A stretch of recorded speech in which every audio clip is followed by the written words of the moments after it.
First question है हमारे exercise 3.1 का। आफ्ताब टेल हिज डॉटर, जो आफ्ताब होता है अपनी डॉटर को कहता है, क्या कहता है, ध्यान सुनिए। 7 years ago, 7 साल पहले, I was 7 times as old as you were then, कि मैं तुमसे अभी 7 वर्ष पहले मैं तुमसे 7 गुनी आ गया, ये 7 टाइम्स 7 गुनी आयु का था पहले, ठीक है। 3 years from now, अब से 3 साल बाद,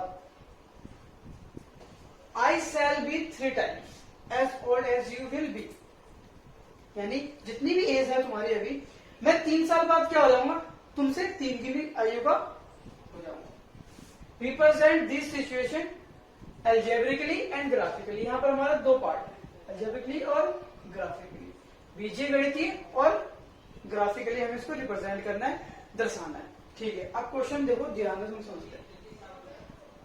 अच्छा, अभी जो आफ्ताब है और उसकी पुत्री, उसकी कुछ ना कुछ आयु होगी, एज होगी। हम यहाँ पर क्या पढ़ रहे हैं, लीनियर इक्वेशन इन 2 वेरिएबल, 2 चर वाले रैखिक समीकरण की युग पढ़ रहे हैं, यानी यहाँ पर 2 चर होंगे आपके, तो एक को मैं x मानूंगा और दूसरे को y मानूंगा। जैसे मैंने आपको अभी मैंने इंट्रोडक्शन में समझाया था, हमारे पास 2 थे, क्या था, एप्पल्स था और ऑरेंज था, तो एप्पल्स को हमने x माना था, ऑरेंज को हमने y माना था। सेम यही कंडीशन फॉलो करने वाले हैं इस तरह के क्वेश्चन को सॉल्व। हमारे पास 2 केस है, एक तो हमारे पास आफ्ताब है और एक हमारे पास उसकी डॉटर है।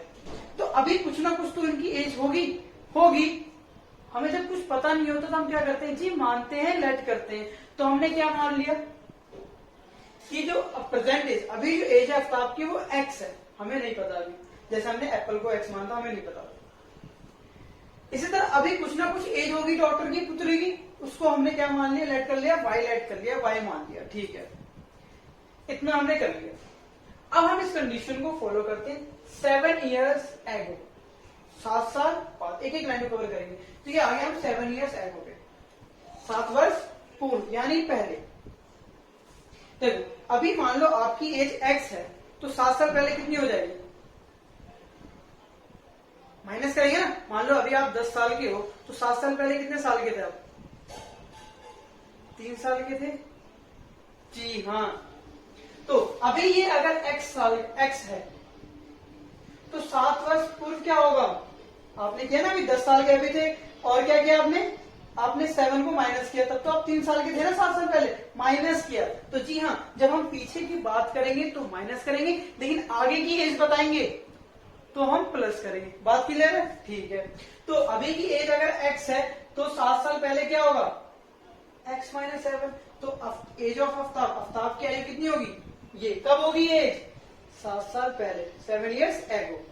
इसी तरह पुत्री की एज हमने y लेट की है, y मानी है, तो पहले की बात हो रही है, तो मैंने क्या बताया, अभी उसकी एज y है, तो 7 साल पहले कितनी होगी, y माइनस 7 होगी, जी हाँ होगी, इतनी हमने कर दी। अब ये क्या कह रहा है, I was 7 times पहले as old as you were, मैं क्या था, तुमसे 7 गुनी आयु का था 7 साल पहले। तो ठीक है, देखो 7 साल पहले आफ्ताब कितनी एज का था, x माइनस 7, ये थी हमारी आफ्ताब की आयु थी, एज थी। कह रहे हैं मैं कितना बड़ा था, जो तुम्हारी एज है ना, तुम्हारी एज 7 साल पहले, उससे मैं 7 गुना ज्यादा था, तो 7 से मल्टीप्लाई, इसकी एज को करेंगे हम, डॉटर की एज को करेंगे, पुत्री की आयु को करेंगे, क्योंकि ये जो है इससे 7 गुना ज्यादा है, ठीक है। अब हम इसको सॉल्व कर देते हैं, तो यहाँ आ गया हमारा x माइनस 7 और यहाँ आ गया 7y और यहाँ माइनस 7 से हम 49। अब क्या करते हैं, x वाले को एक जगह रख लेंगे, xy को देखो, ये x आ गया, ये प्लस इधर जाके क्या करेगा, माइनस करेगा, इसको तो मैं यही रहने देता हूँ, ये माइनस है, इधर जाके क्या करेगा, प्लस करेगा। इसको अगर मैं सॉल्व करूं तो देखो ये आपकी इक्वेशन बन गई, क्या बन गई, 49 में से अगर मैं 7 माइनस करूंगा तो कितना आएगा, 42 आएगा, जो कि माइनस का आएगा। ये हमारी एक इक्वेशन बन गई, बनी, हाँ, तो ये हमने बना दी। इस तरीके से हम आगे बढ़ रहे हैं। 3 years from now, 3 साल, अब से 3 साल बाद जाते हैं, तो देखो आफ्टर 3 years, 3 साल बाद क्या होगा, देखो अभी आफ्ताब की एज क्या थी, x थी, तो मैंने बताया जब आगे की मैं बताऊंगा, अभी आपकी एज 10 साल है, 10 ईयर्स है, 3 साल बाद क्या हो जाएगा, अब 13 साल के हो जाओगे, 13 ईयर्स के हो जाओगे। आपने क्या किया, आपके पास जो एज थी आपने उसमें 3 और ऐड कर दिया। तो जब हम आगे की बताते हैं तो हम ऐड करते हैं। तो देखो अभी उसकी एज x है, अभी उसकी एज x है, तो 3 साल बाद क्या हो जाएगी, प्लस कर दिया हमने, आफ्ताब की एज हो जाएगी। इस तरह उसकी पुत्री की जो एज है आयु वो कितनी हो जाएगी, अभी उसकी y है, तो 3 साल बाद क्या हो जाएगी, y+3 हो जाएगी। ये हमने दूसरा केस बना लिया, समझ में आया, ठीक है। अब क्या कंडीशन कहता है, 3 टाइम्स, जैसे पहले यहाँ पर 7 टाइम था, इस बार क्या कह रहा है, सिर्फ मैं तुमसे 3 टाइम्स हो जाऊंगा, यानी 3 गुना। तो देखो अभी आफ्ताब की एज कितनी है, x+3 है, ठीक है, और पुत्री की एज जो है डॉटर की वो इतनी है। कह रहा है कितना मल्टीपल हो जाऊंगा, 3 टाइम्स हो जाऊंगा तुम्हारी आयु। तो हमने 3 से इंटू कर दिया, सॉल्व कर दो, x+3 इक्वल टू में 3y प्लस में 3 3 9, सॉल्व कर देते इसमें x, ये प्लस इधर जाके माइनस हो जाएगा, और ये 9 ये दो, ये प्लस हो जाके माइनस हो जाएगा। इसको सॉल्व कर देंगे तो x - 3y इक्वल टू में कितना आ जाएगा, 9 में से 3 गया 6, ये हमारे आगे सेकंड इक्वेशन। तो ये पेयर्स बन गए, हमारे जोड़े बन गए लीनियर इक्वेशंस के, ठीक है। तो हमने यहाँ पर अभी तक आधा काम किया अपना, क्या आधा काम किया, अभी तक हमने अलजेब्रिक रिप्रेजेंटेशन किया, ठीक है। हमने क्या किया, अभी बीजीय गणितीय रूप में हमने इसको प्रस्तुत कर दिया है। अब हमारा सेकंड काम होगा, ग्राफिकली रिप्रेजेंट करेंगे, हम इसको ग्राफ पर दर्शाएंगे, रिप्रेजेंट करते हैं हम इसको ग्राफिकली, ग्राफीय रूप में रिप्रेजेंट करते हैं। तो ये हमारी एक फर्स्ट इक्वेशन बनी थी और ये हमारी सेकंड इक्वेशन बनी थी, 2 समीकरण बने थे, ठीक है। आपको करना है क्या, सबसे पहले एक डब्बा बना लेना, डब्बा तैयार कर लेना आपको, जब भी ग्राफ बनाना हो तो ऐसा हम एक डब्बा तैयार करेंगे, ठीक है। अब यहाँ पर हमारा 2 चर है, 2 वेरिएबल है, तो एक x के लिए घर, एक y के लिए अपने एक घर दे दिया हमने। इस तरह से हम एक और डब्बा इसके लिए भी बना दें, ठीक है। और इसके लिए भी हमारे पास 2 चर, 2 वेरिएबल, एक x है और एक y है। अब यहाँ पर जो हम वैल्यू रखेंगे ढूंढते हैं, 2 वैल्यू निकालेंगे, ठीक है। तो देखो हमेशा कोशिश करो, अगर 0 रख के काम चल रहा है तो आप 0 रख के काम चलाओ। देखो जैसे अगर मेरे पास इक्वेशन है x - 7y = -42, ये सोचना पड़ेगा आपको। अगर मैं x पे 0 रख देता हूँ, अगर मैं x पे 0 रख देता हूँ तो देखो y कितना आता है, तो y हमारा कितना आएगा, देखो अब हमारे पास -7y = -42 गया, तो इस माइनस से माइनस कैंसिल हो गया, यानी 7y = 42 आ गया। अब ये y 7 इसके साथ मल्टीप्लाई करके क्या करेगा, जी हाँ ये इसके साथ डिवाइड करेगा, तो y कितना आ गया 6। तो इस तरह से ये हमें डाटा तैयार कर लेना, ठीक है। एक और वैल्यू निकालते हैं फटाफट। तो सोचो क्या करा जाए, तो हमारे पास इक्वेशन है x - 7y = में, अगली बार हम y पे रखेंगे, लेकिन अगर मैं इसमें 0 रखता हूँ तो ये पूरी 0 हो जाएगी, यानी ये गायब हो जाएगी। हमारे पास x कितना आएगा, -42। इतनी बड़ी डिजिट हम नहीं लेंगे, ग्राफ पे कितनी बड़ी डिजिट खींचोगे, हम हमेशा कोशिश करेंगे छोटी वैल्यू लाने की। तो मैं क्या सोचता हूँ, x पे मैं 7 रख देता हूँ। अब देखो x पे जब मैं 7 रखूंगा तो यहाँ आ जाएगा 7, एज इट इज नोट कर दिया मैंने, x की जगह पे मैंने 7 रख दिया।